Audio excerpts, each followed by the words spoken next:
My name's Gemma Gullum and I'm Head of Digital Learning, Education and Innovation for the Portsmouth Digital City project. And today we're down at Portsmouth SCITT to kind of share how actually our relationship between Portsmouth SCITT and the Digital Champion programme has come together to support our schools across the city. First of all, I'm going to let these guys introduce themselves and then we'll find out a bit more about the collaboration. So hi, I'm Dave Jones and I'm the head at Craneswater Junior School in Portsmouth. And I'm Scott Salmond and I'm the Deputy Head at Craneswater Junior School and also part of the Digital Champion programme. So Dave, as a head teacher, can you explain how the Digital City project has supported your school? So in the main, I think it's just given us the drive and the impetus and the expertise to move on with our teaching and learning. I think, we've always had technology in schools, lots of devices, etc. But at no point were we making the best use of them. And the Digital City project has really helped us in engaging teachers in how they can use the technology and software we've got into effective classroom practice. As well as that, it's obviously supported our staff. For instance, Scott, we're going out and doing training, so he's learned an awful lot and then he's been able to disseminate that into school. And it's developed lots of members of staff into little niches of expertise across the school. Thank you. So Scott, as one of our lead digital champions for the city, can you explain what this means and the work that you've been doing? Yeah, absolutely. So it's a really varied role, which is why I really enjoy it. So part of it would be going out and actually, we've been up to Google, I'm going to go up to Canva. So it's about actually going and broadening your horizons in terms of what's out there in terms of digital technologies. Then once you have that, it's then how you can then take that back to your school and then to other schools as well. So there's certain software packages that you would train people on, or when we come to SCITT, it's about actually how we might use specific pieces of technology to either reduce workload, create engaging resources for pupils, help assessment. And then part of it is then also the network that you have. That's the bit that I think is the most important part of that digital champion, is the networks you then create, because you're then helping each other. Technology is evolving so quickly that you cannot be an expert in every area. So when you have a group of digital champions, you can go, actually, I'll take that bit. I'm a bit more of an expert here. And you've got someone else who you can ask and you go, actually, yeah, that's a great idea. I'll take that one on as well. So it's sort of seeing what's out there, training others, and then working together as a team to sort of develop those expertise and share expertise. Thank you. So Dave, after all that, you've actually recently appointed one of our SCITT trainees to start in September. Was there anything from their training from our champions which then supported their application or that you've seen in their classroom practice? Yeah, well, more than just our current trainee, last year's trainee as well, we've seen them come in to the classroom and use things, so Clicker and things like that, and apply them with Rose and Shine principles, for example.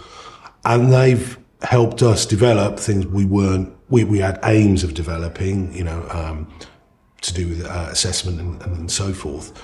But they've in some ways driven it, or actually they're doing it, so other teachers saying, well, maybe we should be doing it as well. So they've been models of good practice. The trainee I've appointed this year is really focused on accessibility tools. So we've now got, and as I've appointed her, we'll be using those skills and her knowledge of how we can get other teachers using those to support children across the school. Thank you. So Scott, your work with SCITT is actually extra special. And I know we discussed this in another panel because you yourself graduated from SCITT. But what do you think the benefits of now having this digital thread within the SCITT training will be for future teachers? And how would this have supported your entry into a classroom as an ECT? Yeah, I think there's two strands in that really. The first one is the benefit they bring to the pupils in the school, because actually where they've had that additional training, they're able to use that to create lessons that are more engaging. So through some of the sort of quiz work that people are doing in terms of assessment, but also maybe more accessible, as Dave was saying about those accessibility tools. So our SCITT students are actually really good now at using things like immersive reader, changing the background colour, the font size, the line view, and that's just part and parcel of their practice because they use that a lot in the SCITT training. The other important strand is actually them developing as teachers within the school. So they're able to use things like AI to generate content for their English curriculum, for example. It was really interesting talking to the SCITT students because they were almost a bit concerned that that might be cheating. And I think hearing it from people that are in school, and myself as English manager, you're going, no, that is a really useful tool because it's giving you the basis, the start point, and then you can adapt that and tweak it. So it's making it more personalised. And I think we found actually, as a school, we've been on a huge journey towards shifting our learning onto the cloud. But SCITT students, that's how their learning has been structured here. So it's not only what they can do with children in the classroom, it's also how they work. They have those efficient practices, those online practices that they can then share with other members of our teachers. So they're the ones sat next to our current teachers, teaching them how to use Microsoft Teams, for example, because they know how to use it. And then when we want to use that for pupils, for say home learning, again, they have the skills. So it's really nice that our SCITT students come in with that bank of knowledge, as opposed to waiting to be trained by us. And I think we found that, really, really beneficial. And we've had SCITT students going back a number of years now, but it's only recently where the digital strand has developed so much within Portsmouth SCITT that those benefits in terms of not just how to teach a curriculum that's a computing curriculum, it's now how are digital tools underpinning all aspects of my job.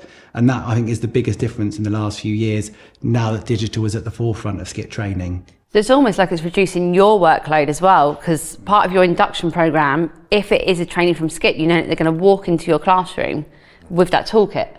Absolutely. And then because I know where your school's digital strategy is, that's coming in through the digital champions into the SCITT training. It's a shared vision across the city, so they're able to walk into any classroom and start their teaching journey without having to worry, does the tech work? And more than that, add value.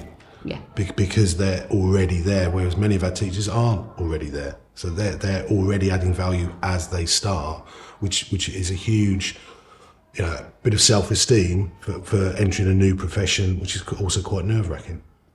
So Dave, obviously we've talked a lot about where we're at now, but what recommendations would you have for other schools across the city and beyond?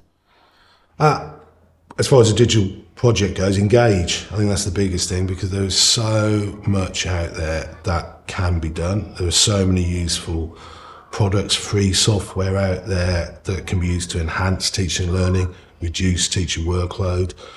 But the biggest thing, I think, is staff development. Most of my teaching staff are really keen to learn, keen to be an expert. And Scott said earlier, you can't get to know every bit of software, every program straight away. But there are multiple staff, they can all learn one. But then I'd also say focus on 2 or 3 for a whole school, so you've got them learning, everybody's using and applying those, so that children know the diet of learning that they're going to get, and that's going to be accessible for them. Brilliant. Thank you both for your time today.